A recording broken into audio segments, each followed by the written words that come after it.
सनातन अमर आत्मा परमात्मा रूपले आनन्द मात्रामा सबै सधैँ रहिरहनलाई आत्मज्ञानको दैनिक प्रवचन कार्यक्रम अखण्ड सुख अद्वैत प्रदीप बलराम जीसी सरस्वतीको साथमा हरेक दिन दिउँसो 1:45 बजेदेखि।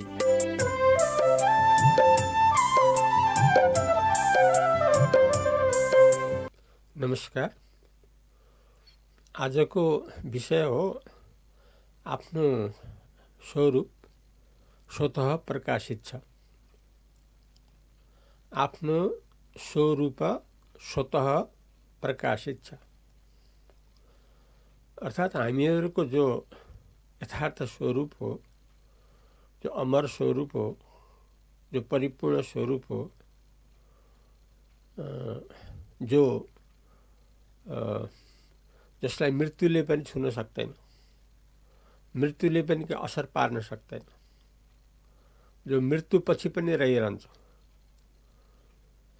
मृत्युपछि, मृत्युको बेलामा पनि र मृत्युको अघि पनि, अर्थात् अहिले पनि जहिले पनि, त्यो हो हामीहरूको स्वरूप, स्वरूप, हामीहरूको निजी स्वरूप। त्यो निजी स्वरूप हो चैतन्य स्वरूप, चेतन स्वरूप, थाहा स्वरूप। आफ्नो स्वरूप स्वतः प्रकाशित छ। हामीहरूको जो यथार्थ स्वरूप हो, यथार्थ चैतन्य स्वरूप हो, अथवा आत्मस्वरूप हो, अथवा परमात्मा स्वरूप हो, अथवा भगवानको स्वरूप हो, अथवा ब्रह्म स्वरूप हो, अथवा सदाकालीन स्वरूप हो, अथवा परिपूर्ण सनातन स्वरूप हो, यस्तो जो स्वरूप हो यसैलाई नै स्वरूप भनिएको छ। स्वरूप आफ्नो स्वरूप स्वतः, स्वतः माने आफै, आपसे आप प्रकाशित छ, प्रकाशित भएर रहिराखेको छ, अर्थात् लगातार रहिराखेको छ। हाम्रो जो यथार्थ स्वरूप हो, जो परमात्मा स्वरूप हो, जो भगवानको स्वरूप हो, जो सधैँ सधैँ रहिरहने स्वरूप हो, त्यो स्वरूप, त्यसलाई आफू आफ्नो भनिन्छ। यथार्थ आफू, यथार्थ आफ्नो, आफ्नो स्वरूप स्वतः प्रकाशित छ, स्वतः प्रकाशित भएर रहेको छ। जस्तो सूर्यनारायण प्रकाशित भएर रहेको छ नि त। बिहानदेखि साँझसम्म मात्रै होइन कि रातभरि पनि प्रकाशित भइरहेको छ। यो पृथ्वीको उल्टेले गर्दाखेरि हामीले नदेखिएको हो। तर सूर्य डुब्ने, अस्ताउने, हराउने होइन। सूर्य छ, लगातार छ, 24 घण्टा सूर्य छ, जतिखेर पनि सूर्य छ। तर अब पृथ्वीको आकार त गोलो छ, भकुण्डोको आकारमा छ। मानव अगाडि बत्ती राखियो, त्यसको अगाडि भकुण्डो राखियो, घुमायो, अगाडि पर्दा त उज्यालो देखिन्छ, तर त्यो घुमेर पछाडि आउँदा त अँधेरो हुन्छ नि त। त्यसकारण त्यो अँधेरो मानिसको लागि मात्रै हो, सूर्यको लागि अँधेरो होइन, किनकि सूर्य लगातार प्रकाशित भइरहेको छ।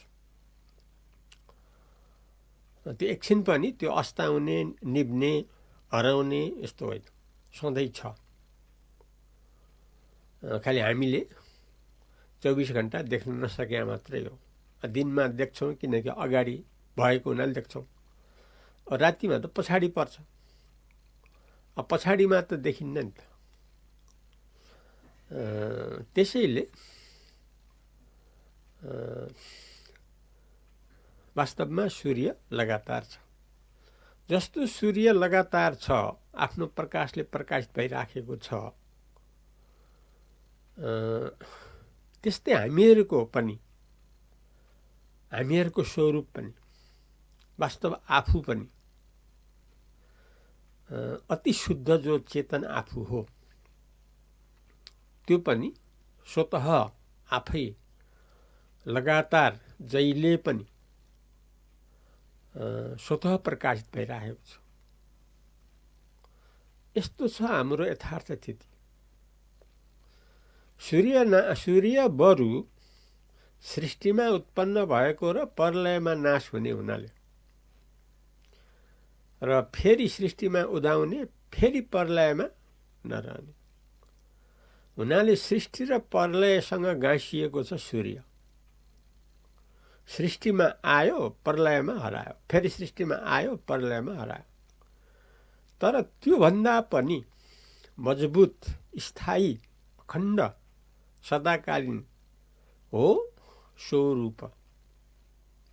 हामीहरूभित्र रहेको जो स्वरूप छ, जो हृदयमा रहिराखेको छ चेतन वस्तु, चैतन्य भनिन्छ, जसलाई परमात्मा भनिन्छ,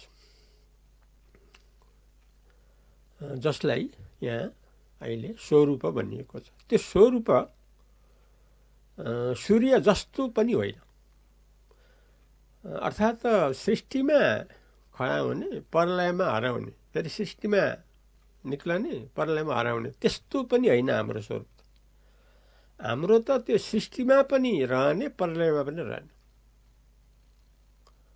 किनभने त्यो प्रमाणित गर्नेवाला, जान्नेवाला, सर्वज्ञ चेतन हिस्सा अथवा परमात्मा हिस्सा यदि लगातार हुँदैन भने संसारको सृष्टि र संसारको प्रलय प्रमाणित हुन सक्दैन।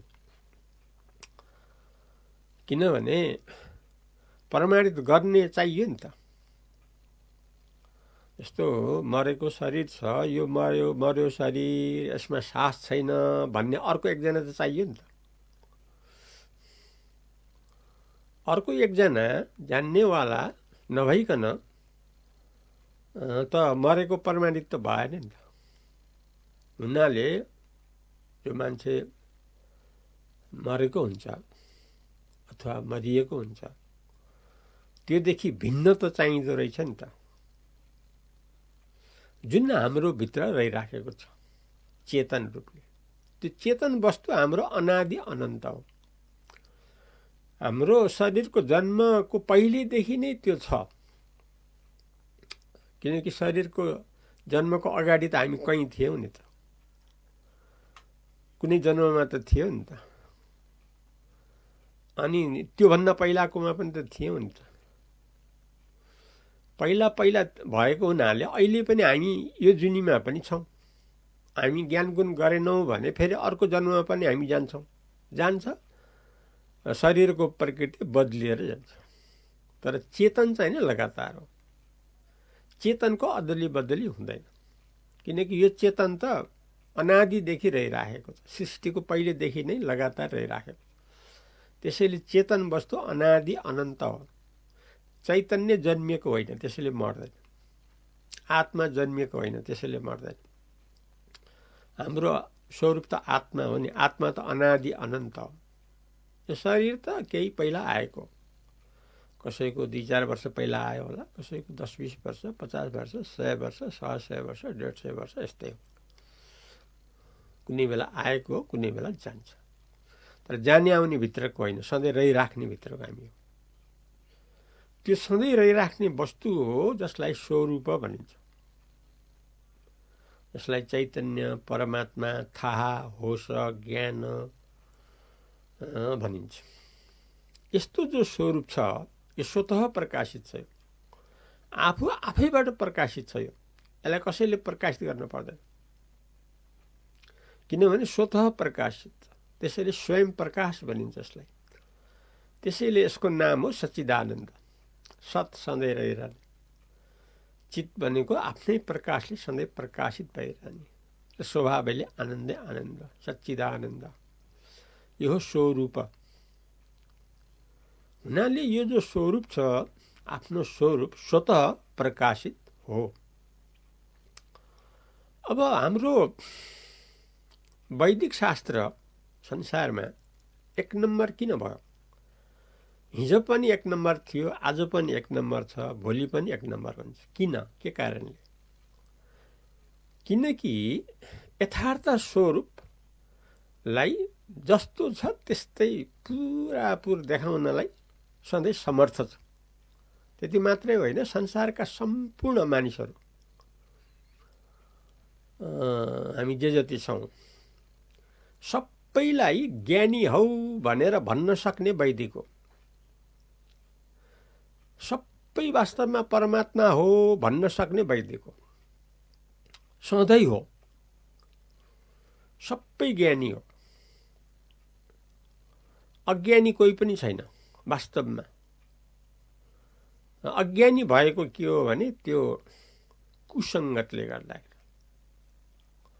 हामी मिल्यौँ नि, जाग्रतसँग मिल्यौँ, स्वप्नसँग मिल्यौँ। जाग्रतसँग मिलेर हामीले के पायौँ? मृत्यु पायौँ, हात हल्लायो मृत्यु। संसारसँग मिलेर हामीले के पायौँ? प्रलय पायौँ। खै त के भेटायौँ त? एकातिर मृत्यु भेटायौँ, एकातिर प्रलय भेटायौँ। शरीरको पछि लाग्दा मृत्यु भेटायौँ, संसारको पछि लाग्दा प्रलय भेटायौँ। के भेटायौँ त? केही पनि भेटाएन। यस्तो बतायो वैदिकले। त्यसकारणले जति कुरा जाग्रतको हो, जाग्रतमा संसारमा जे जति छ, पदार्थहरू संसारमा जे जति छन्, सारा पदार्थ हो स्वप्नको पदार्थ झै झुटा। झुट्टा भन्ने तागत कसले दियो? वैदिकले दियो। अर्को फेरि सधैँ हामीहरूको यथार्थ स्वरूप स्वतः प्रकाशित भइराखेको छ, त्यो पनि देखाइदियो। अब हामीले कसलाई रोज्ने? झुट्टालाई रोज्ने कि सत्यलाई रोज्ने? जाग्रत त झुट्टै हो। मलामी जाँदा हामीले भनेकै हौँ, राम नाम सत्य हो, जीव जगत झुट्टा हो भनेकै हौँ हामी सबै। भले फर्कँदा हामी बिर्स्यौँ होला अथवा बिर्सौँला, तर हामी त्यतापट्टि नजाउँ। तर जाँदा त भनेकै हो नि त। लास लिएर जाँदा संसार वास्तवमा झुट्टो हो त हामीले भनेकै हो नि त, महसुस गरेकै हो नि त। दागबत्ती दिँदा पनि हामीले महसुस गरेकै हो, सधैँ हामीले महसुस गरेकै हो। अब यस्तोलाई हामीले झुटा कसरी नभन्ने? भनेपछि त जाग्रत त झुटै भयो नि त। कत्तिको झुटो भन्दाखेरि जत्तिको सपन झुटो छ। सपनामा हामीले जे जति देख्छौँ वास्तवमा त जागेपछि त झुट्टै हो, हामी सबैको अनुभव हो। अब वैदिकले के भन्यो भने यो संसारका पदार्थहरू र स्वप्नका पदार्थहरू दुईटै झुटो हो भन्यो, स्पष्ट रूपमा, कुनै शङ्का नराखिकन। र फेरि अर्कोतर्फ के बताइदियो भने सदाकालीन जो सच्चिदानन्द हो, परमात्मा हो, जो आत्मा हो, जो आनन्दै आनन्द हो, जो स्वरूप हो, त्यो सधैँ स्वतः प्रकाशित भइराखेको छ। यो पनि त देखाइदियो नि त। यद्यपि हामीले जाग्रतमा चिन्ता गर्दा हाम्रो पुरा हुन सकेन, किनकि वास्तवमा झुटा भएको हुनाले। र शास्त्रले नचिताउनलाई पनि हामीलाई जोड दियो, जागा भएर रहनलाई पनि जोड दियो। जाग्रत स्वप्न बराबर झुटा हो भन्ने पनि दियो। त्यति मात्रै त दिएन नि, उसले के दियो भन्दाखेरि हाम्रो जो स्वरूप हो, यथार्थ स्वरूप, चैतन्य स्वरूप, थाहा स्वरूप, परमात्मा स्वरूप, त्यो स्वतः प्रकाशित लगातार सबैको भित्र भइराखेको छ। यो पनि त देखाइदियो नि त। त्यसैले हामीले के लिनु पर्यो? स्वरूपलाई लिनु पर्यो, जो सधैँ रहिरहन्छ, जो सधैँ परिपूर्ण हो, जसलाई मृत्युले पनि केही गर्न सक्दैन, प्रलय पनि केही गर्न सक्दैन। यो स्वरूप कहिले हराउँदा पनि हराउँदैन, सनातन, परिपूर्ण, सधैँ उज्यालै उज्यालो, आनन्दै आनन्द, अमरता, परिपूर्णता, मुक्ति, मोक्ष, जीवनमुक्त, देहमुक्त, पशुपतिनाथ प्राप्ति, शिव प्राप्ति, सम्पूर्ण प्राप्ति, ज्ञान प्राप्ति, सर्वज्ञता प्राप्ति, आनन्दै आनन्द प्राप्ति। आजलाई यति नै गरौँ। भोलि फेरि नयाँ प्रसङ्गबाट आउँछु। तबसम्मलाई अद्वैत पढ्दै बलरामजी सरस्वतीलाई बिदा दिनुहोस्। नमस्कार।